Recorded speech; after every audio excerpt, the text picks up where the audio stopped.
But as you might know, all the serious conferences, also Novatore Impact Summit, starts with serious speeches. And let me invite one of the very active participants from last year's summit, Madame Prime Minister Evika Siliņa. Last year, she spent all day from the very morning till the end at the Novatore Summit, and I can assure you that she was a very active member of also of our master classes, especially those which were devoted to the topic of diversity management. So Evika Siliņa today is here, so it's our great pleasure to invite you on the big stage, and she would be also happy to answer some questions afterwards. Evika Siliņa, the floor is yours.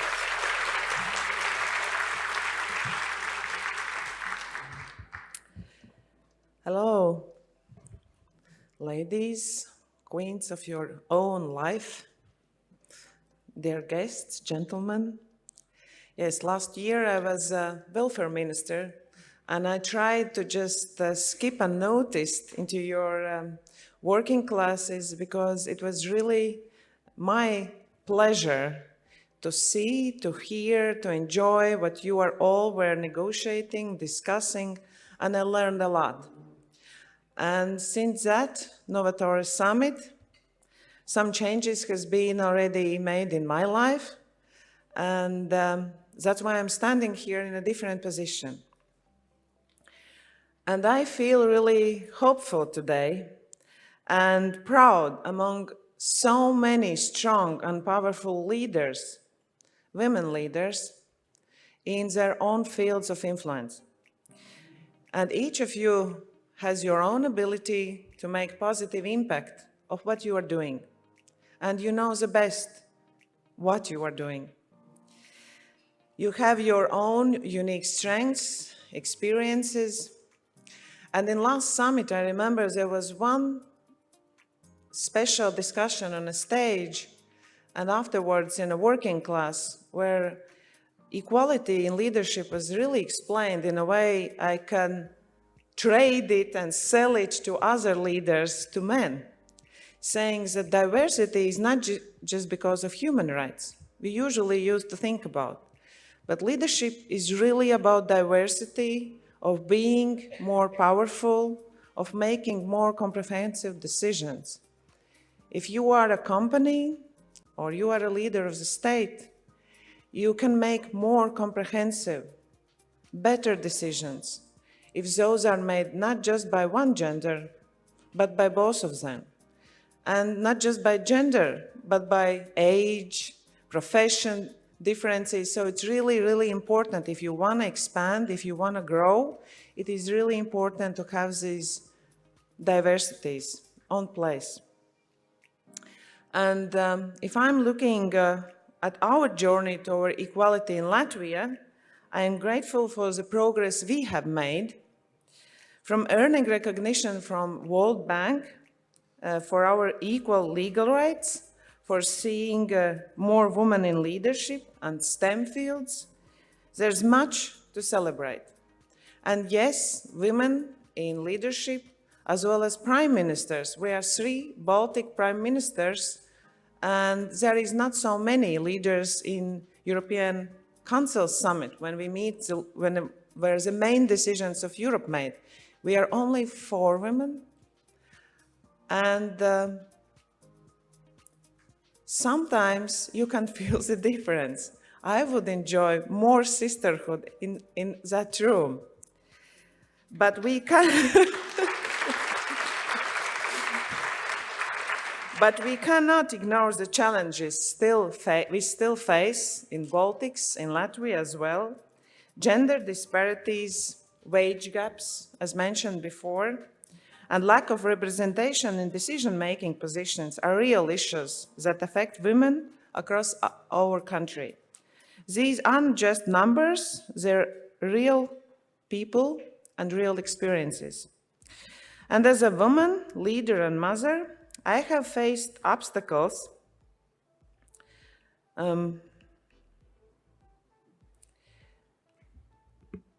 what was holding back? When I was mentioned as a possible prime minister, and this will be a personal story, because you all are smart already, so I will be sharing personal story. I believe those work the most. I experienced a lot of pressure on me. There was a real big and dark propaganda going on, saying that I will not be able and I will not be the right person because of reasons no man would be evaluated. Many women raised up their voices publicly, protesting against it, and I received stories of so many women telling me how they have been bullied, how they have been leveled down in their professional careers. And some of them were telling they never were able to raise up because they were so afraid to go further, to go into their professional careers.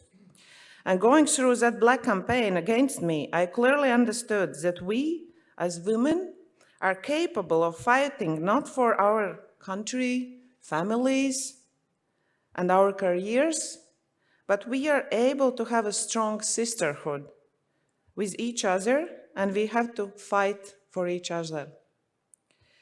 And so my popping up, I would say so, it was suddenly, no one believed it. So I suddenly was there on the position.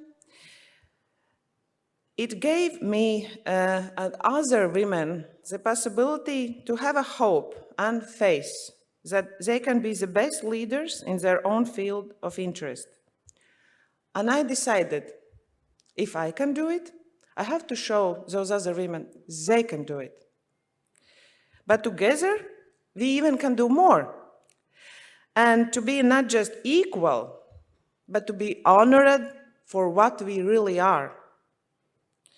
And that's why I decided that Istanbul Convention have to be ratified immediately after the government was formed. And it was important not just because it is important of human rights perspective, but it is important to show that politicians care about those issues as much as they care about state security. It was important for me, as a woman, to care about those other women who are not maybe so strong, or there is some issues in their life. We need to have to show this sisterhood to each other. And that's our strength. And that's how we can show that women are able to do even more. And we can be honored because we are just women.